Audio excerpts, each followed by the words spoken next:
You're listening to the Author Stories Podcast, bringing you the story behind the stories and the storytellers.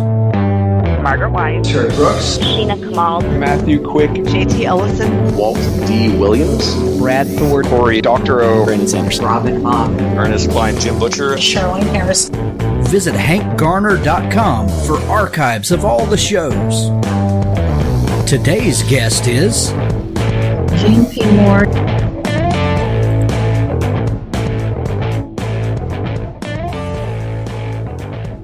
Find all of the archives of the show over at hankgarner.com.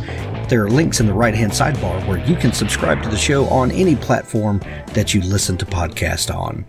hankgarner.com, where you can listen on the site or subscribe everywhere. Today's show is brought to you by Grammarly, an intelligent writing app. Download Grammarly's browser extension and create a free Grammarly account at www.getgrammarly.com/Hank. That's www.getgrammarly.com/Hank. Grammarly is an excellent tool that will help you get your document that you're working on in shape before sending it off to your editor for that final pass. If you need that first look, Grammarly is the place to go. Also, for all of your correspondence on the web, Grammarly can help you make sure that you're saying what you intend to say. GetGrammarly.com/Hank. Also, thanks to my buddy C. Stephen Manley for sponsoring the show. His book, Master of Hounds, The Pickman Files, Book 1, is one of my favorite urban fantasy books that have come out this year. Chuck has been on the show before. He's one of the hosts of Keystroke Medium, one of my favorite group of guys, and one of my favorite podcasts out there. Master of Hounds, The Pickman Files, Book 1. Clint Mercer is about to get a crash course in magic. I love this book. I know you will too. Pick up Master of Hounds today. There's a link to it in the show notes. We'll talk more about it as the month goes on. Now on to our author interview for today. Stay tuned after the show for an audiobook clip from Richard Gleaves, the Jason Crane series. Well, thanks for joining me again for the Author Stories Podcast, where I bring you the story behind the stories and the storytellers. Today, I'm really excited to have Jean P. Moore on the show with me today. She has a brand new novel out today called Tilda's Promise, and I think this is going to be a fantastic book. Welcome to the show, Jean. Thank you so much, Hank. I'm very happy to be here. Well, I'm happy to have you. Before we start talking about the book and the writing life and all of that good stuff, we begin each show with the same question, and that question is, what is your first memory of wanting to be a writer or storyteller? Well, I have to always go back to the incident that first just motivated me, Well, and that was... I love that there's an incident. Yes, there is an incident, but I don't want to get your hopes up too high. I think I was in the fourth grade, and we had these hamsters that we were doing a science project with. And when one of them died, we were asked to submit our stories about it. And I had been keeping a diary of the hamsters, and it was very dramatic. And it got published in the school newspaper. And so that was it. It was, I'm a published author. I know I can be a writer. So that kind of started me off. It's kind of a funny story that I like to share. But it truthfully did really make me feel that I could do this at such a young age. And it kind of stuck with me through many, many, many failed attempts thereafter. Well, I hear stories like that all the time, Jean, of people that have this experience when they're young, a lot of times in elementary school, sometimes a little before, but it usually goes something like, I was given an assignment, and the teacher or the parent or whoever it was, gave me permission to do this thing, and then they recognized that I had something special, and then gave me the encouragement to continue that. And I've heard that similar story over and over and over, and I love hearing those stories. That's one of the reasons I asked that question, is because there's no substitute for that early encouragement. from someone, and writing has a lot of dark and lonely days, and even something as simple, or it may seem silly to some people to think about something like that, but something that simple can get you through those dark, lonely days a lot of times. Well, that's very true, because I'm sure, too, you've heard many stories of the isolated life of a writer, and all of the, manuscripts, poems, short stories, essays that lie in the figurative drawer, which are now somewhere deep in our hard drives, that, there's just a lot of many words that are written before a tenth of it ever gets published. So you have to have something that keeps you going through that. It's not for those who are easily discouraged. That's right. So after you were a published author in the fourth grade, and you knew that this was a passion of yours, did you continue to write? I have always, as I said, that hard drive or that file has been filled for years. I really worked at writing all through my college life, through my professional life.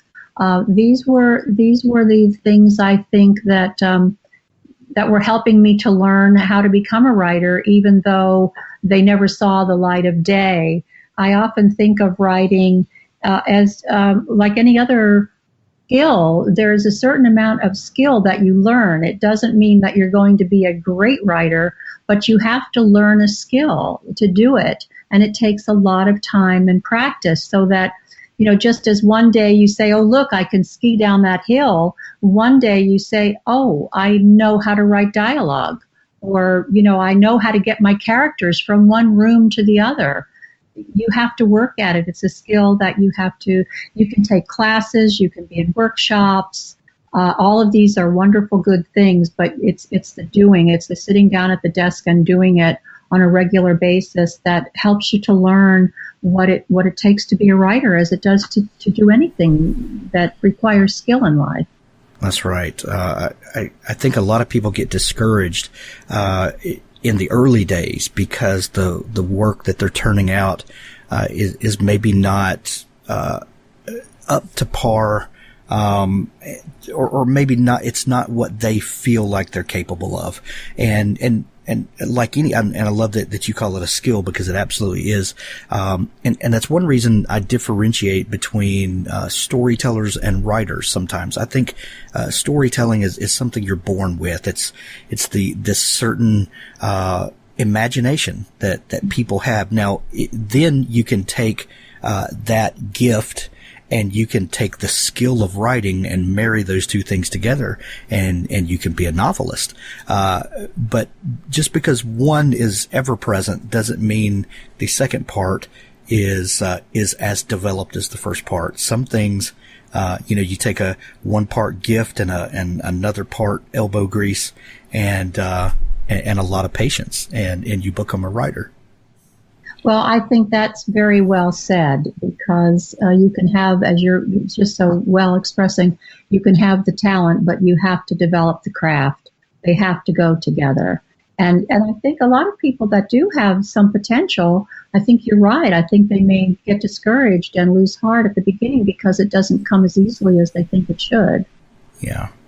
But and part of the cure for that, I think, is understanding that that writing is a life. It's something that's never finished. But just because one story is finished, one book reaches an end, one short story is published in a journal or magazine, usually the very next day, if not the same day, there's another story nagging at the writer's mind, and it's it starts all over again. I think you're right, and I don't think a writer is ever not writing. Even when you're just sitting doing something else, you're going to get some idea, some sensory stimulus that you're going to think, oh, I can use that. That's something I need to find a metaphor. I need to write that down. I've got to make a note about that.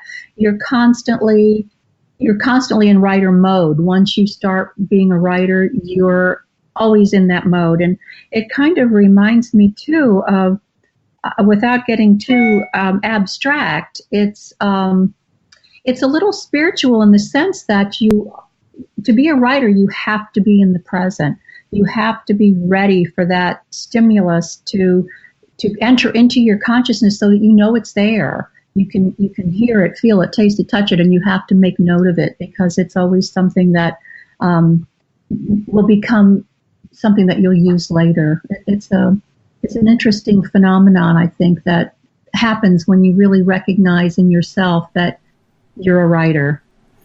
I agree with that 100%. I think that writing is magic that we get to see every day, and there's not many pursuits that are more spiritually inclined than writing, I think. And no matter how you interpret that, I don't really, care about people's particular interpretation, but you have to admit that stories come from somewhere bigger than us. Maybe it's our deep subconscious that we've been working on for a while. Maybe it's something else. I don't know. But I know that I've written things and then read it back over and thought, man, I am not that smart. That was eloquent. That was not me. But yeah, I agree with you. I think the quicker you can, learn to get in touch with your subconscious and to go to that place where stories live, I think the better you'll be. Exactly. Yeah. So you spent time teaching school, didn't you?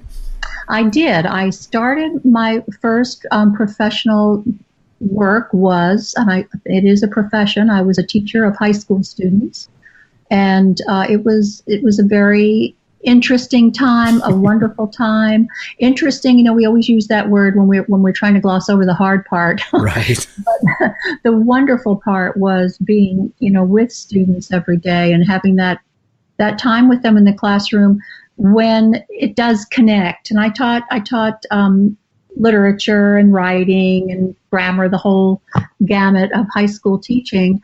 And there were days that just felt rote, and it felt, how am I going to get from this moment to the next? But then there were those moments when you'd be discussing some aspect of literature. For me, it was American literature. And you could just feel that, the class was just vibrating with ideas. And that talk about magic. There is a communal magic that takes place in a classroom. And just like everything else, when you're in the zone like that, that keeps you there to go back, to get through the muddled days, the awkward days, and everything else, so that you can just get in that zone again. And it was a very good part of my life, and I wouldn't want to give that up for anything. Jean, did you ever get the opportunity to return that encouragement to another student? Well, interestingly, I've had some of my students who have gone on to become writers themselves. Nice. And we've stayed in touch, and that's a wonderful thing. And some have gone on to become teachers, and we stay in touch. So, yeah, that's all part of that community. When you make connections like that, they kind of stick. It's been a good experience. And then I also taught at the college level when I was a graduate student, and then I taught in my first professional job as a college professor. I worked in Venice, Florida for a time before I left the academic life to work with telecommunications. I was in the telecommunications field for a number of years, but and that too was education. I was in education and training, and so there were more difficult magic moments then, but they did occur from time to time, actually. I'm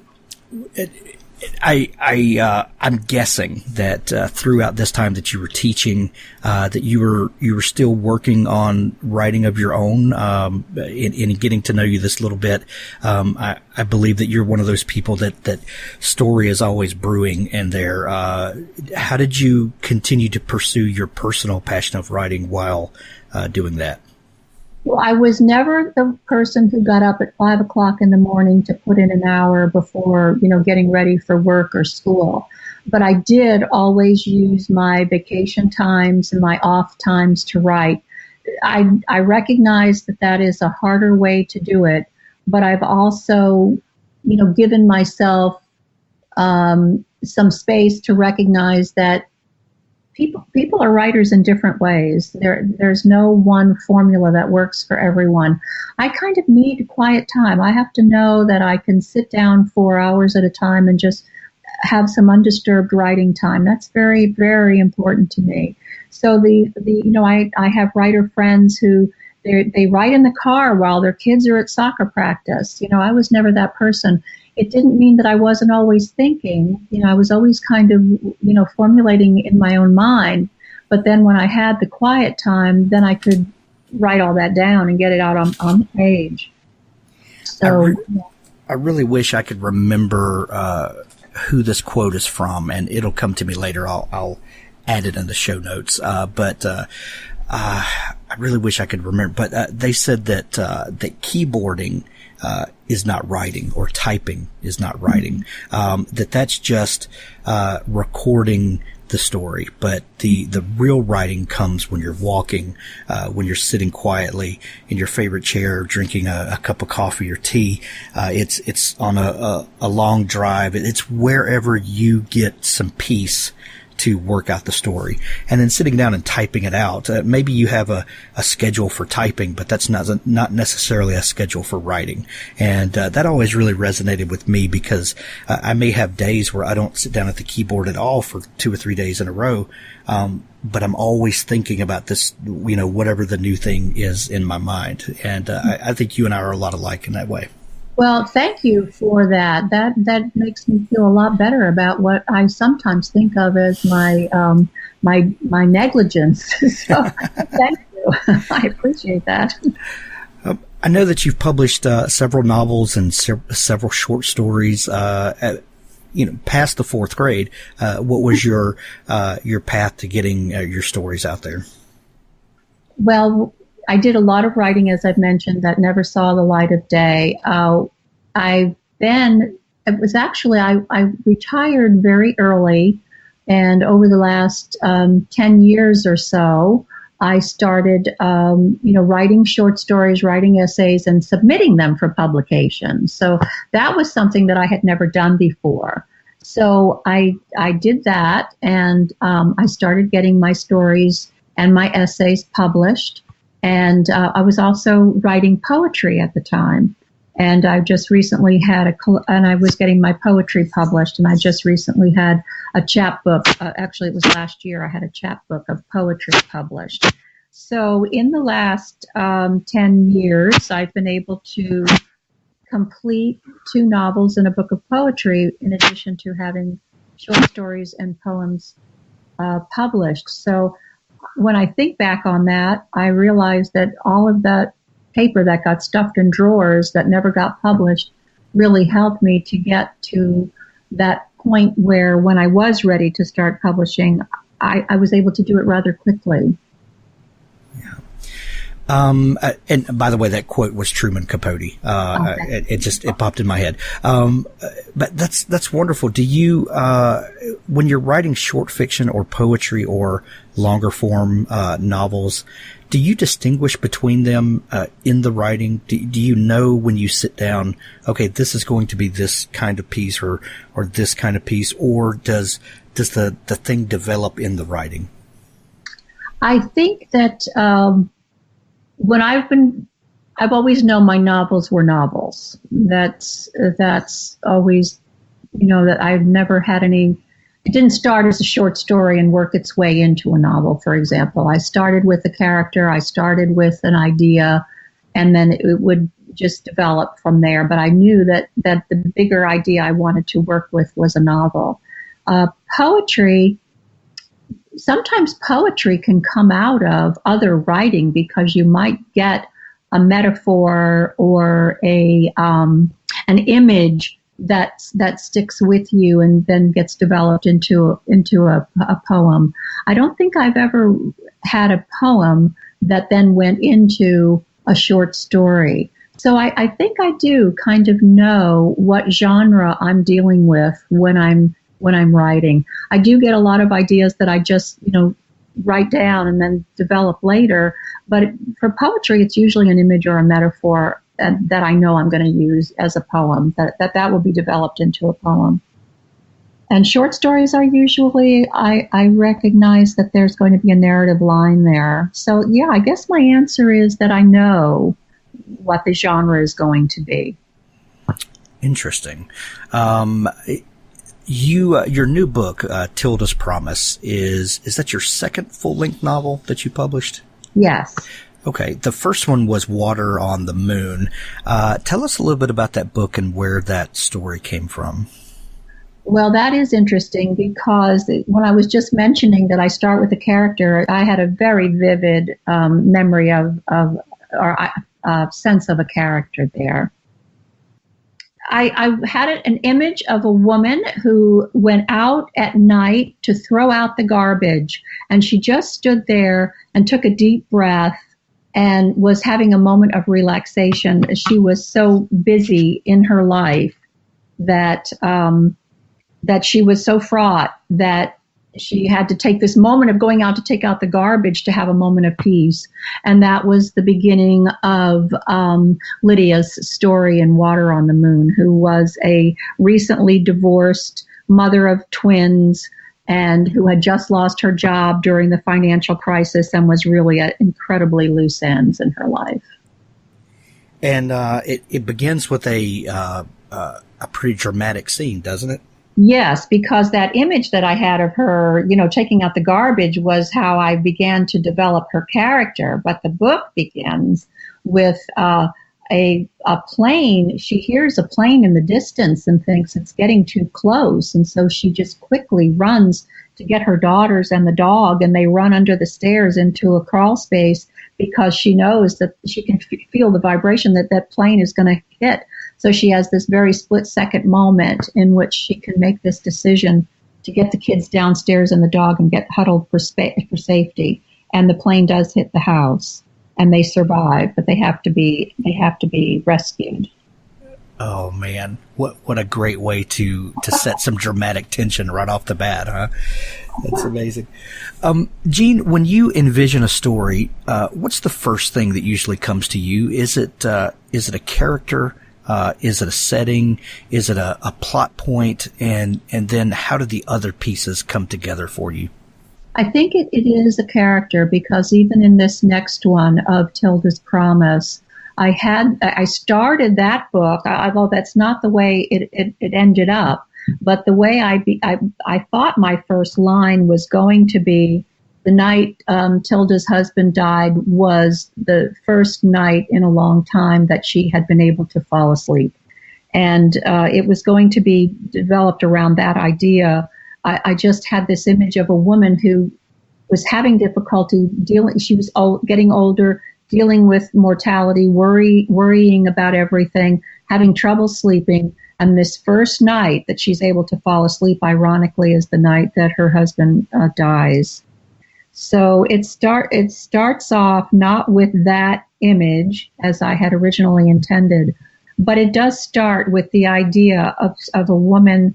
I think as the book begins, she's just in her early 70s, very healthy. She and her husband both looking forward to many years together.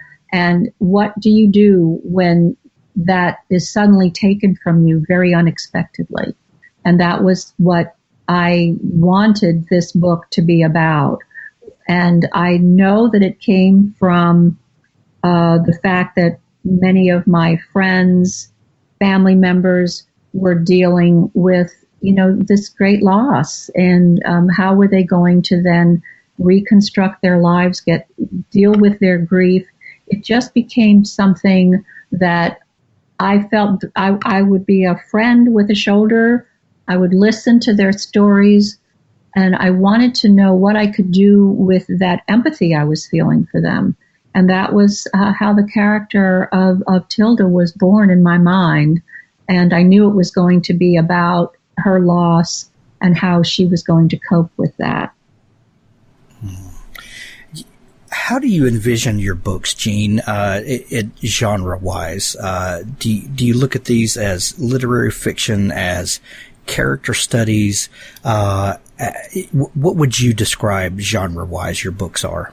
Right. Well, I think the first one, although it starts very dramatically with that plane into the house, was a lighthearted attempt at dealing with critical times in a person's life. It was more commercial. I would say commercial women's fiction, and with a more lighthearted tone. This next one, I wanted to deal with some serious issues, and so I feel as though it's probably more as in the genre of literary novels. But while the first one starts a little dark and is light, this one may start dark, but it's also has humor. I know some of the early reviews have pointed to also the book's humor. So, that's all part of it, isn't it? I mean, it's all part of life. We go through losses that are incredible, but we can still laugh. Precisely. Yeah. Yeah. There's something about the human spirit that looks for ways to find humor, to find light, to find encouragement, even in the strangest, darkest situations. And that was going to be something I asked you next, was when you're dealing with topics that are heavy and that are heart-wrenching and situations that most of us can relate to in one way or another. How do you keep it from just being too dark? And I think you pointed to it exactly, in that life is full of ups and downs, dark and light, and you have to represent that in your writing, don't you? Yes, I think that's very true. I mean, how many times do people, for example, when you're going through loss and you're grieving, there is a moment when you suddenly find yourself laughing, and you're saying, "Oh my God, I'm laughing. Is that actually even possible?" But that is what life hands us, And I think one of the phrases that always comes to me, times when I've been through my own hard times, or when I'm dealing with the grief of others, you'll walk outside. It might be a beautiful day, and you can't help but say to yourself, "I'm still here." And it's that being still here, that when you accept that you are still here, then you have a responsibility to that life that you have, to the others that share it with you, to still be here. So that's why I try to deal with that as well. So tell us a little bit about this unique relationship in the book. The book is called Tilda's Promise. Again, it's on sale everywhere today. But Tilda is actually two people, isn't she? We've got our main character, Tilda Carr, and her granddaughter, who's named after her, though she goes by Tilly. But tell us a little bit about this unique relationship in the book. Well, they've always been close. Tilda and her husband Harold were always smitten by the fact that they had a grandchild, and I think it's something that grandparents will recognize as this smitten quality that happens to you when you first have grandchildren. You just are really not prepared for the amount of infatuation you're going to have over these new beings in your life. And so, I've talked to so many of my friends about that, how, before we have grandchildren, we're just used to people hauling pictures out of their kids and wondering, why are they doing this to me? And then when it happens to you, you finally get it. You understand it. So you're like, oh, that's what it is. Exactly. Right. So Tilda has always been very, very smitten with Tilly. And Tilly is a teenager, so, she cares about her grandmother, but she's never been as attached to her as she was to Harold. She and her grandfather had a special relationship. He told her stories that were fascinating to her. He would tell her things about old music and records and books and things about history that she just found, very engaging. So when he was lost unexpectedly, she went through her own very significant grief at the loss of her grandfather. So the two of them are going to find that they have this this is as a bond now between them, is that they have both lost a very significant person in their lives, and it has probably affected them more for their own reasons than it has other members of the family. Although everybody, of course, is appropriately struck. Right. The relationship between Tilly and Harold, I tried to make that one name for a second. We start seeing that Tilda wants what she wants to be for Tilly what Harold was. How do these relationships, or I guess, what did you get to explore in this that maybe that brings some new light to maybe how we interact with family members, what people think a certain person should be to another person? What are some things you got to explore in that? Well, there was a very big factor here that is very much a part of the main plot of the book, which is that from the beginning, Tilly not only is dealing with grief, and everyone thinks it's her grief, but she's also dealing with her her gender identity. She's beginning to have questions about herself. And she starts by explaining to her family that she doesn't want to be Tilly anymore. She wants to be Harper. And so, this is coming at a time when the family is so engulfed in, the novel starts 4 months in after Harold's death. So it isn't as though they're in the very first throes of it, but they're still making their adjustments. So nobody's really ready for Tilly to be having, to be questioning her gender. So for Tilda, when she finally recognizes that Tilly's been throwing signals her way that she's just been denying, she has to admit to herself that she's been denying them because she hasn't been ready to deal with it. She has an opportunity now to forge a relationship with Tilly that will be based on her understanding and her willingness to go along with Tilly on this journey of hers to her own identity. And it's not easy for Tilda. She's of a generation, even though she was part of the liberation movement in the 60s, this is not easy for her. At one point, I think the line is something like, "Is that why we burned our bras? So we wouldn't have to wear them at all, so there would be no more breasts." So she's very torn by this issue of gender identity, but she recognizes that Tilly's been trying to tell her something, and if she's going to be a true grandmother to her granddaughter, whom she loves dearly, then she has to be willing to go with her on this journey. Right. Jean, the book is available everywhere. Tilda's Promise. We're going to put links to it in the show notes. What a fascinating book! What a fascinating look into family life and coming of age. We're going to send everyone to go pick up a copy of the book. Jean, if people are just now learning about you and experiencing you and your work, where can they find you online to maybe find out more, look into your back catalog, and follow along with what's coming up next from you?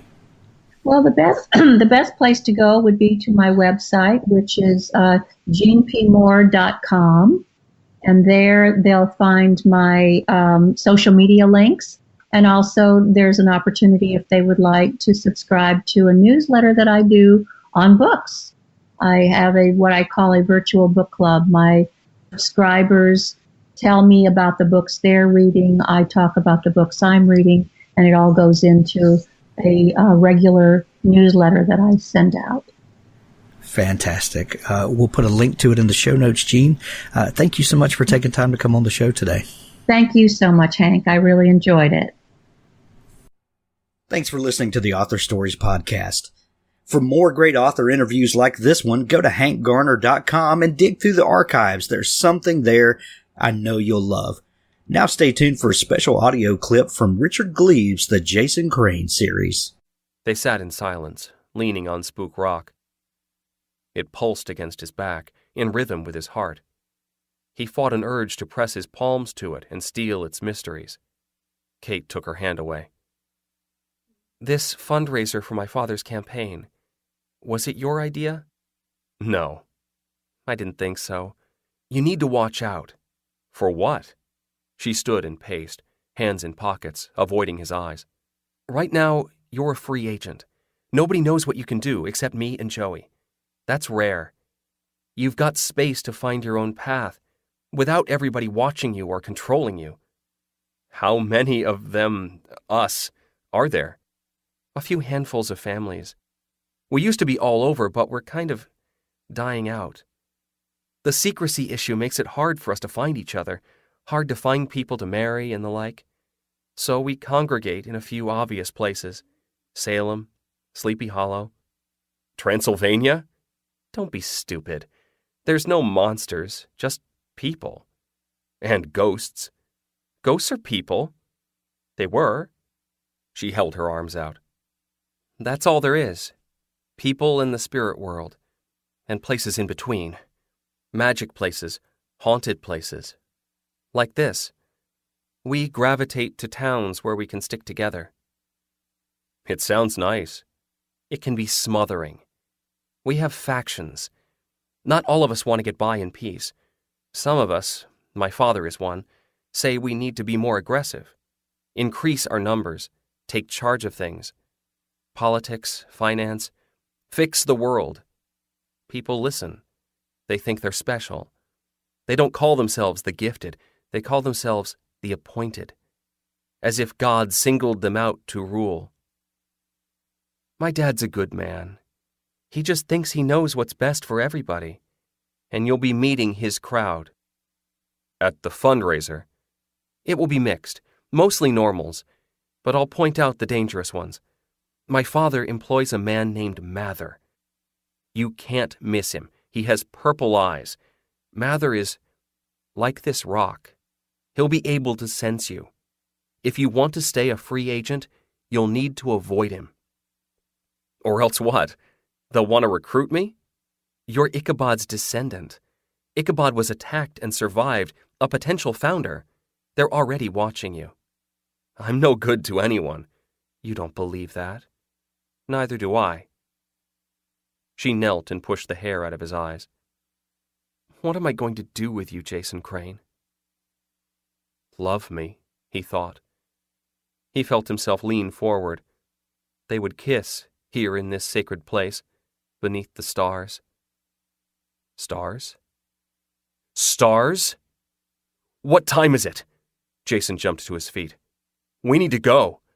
"Why?" A firefly swept the air, flared yellow-green, and died. "What's wrong?" She followed his gaze and gasped. Fireflies swam in every dark crevasse.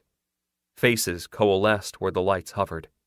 Faces of crones and young boys and stern men.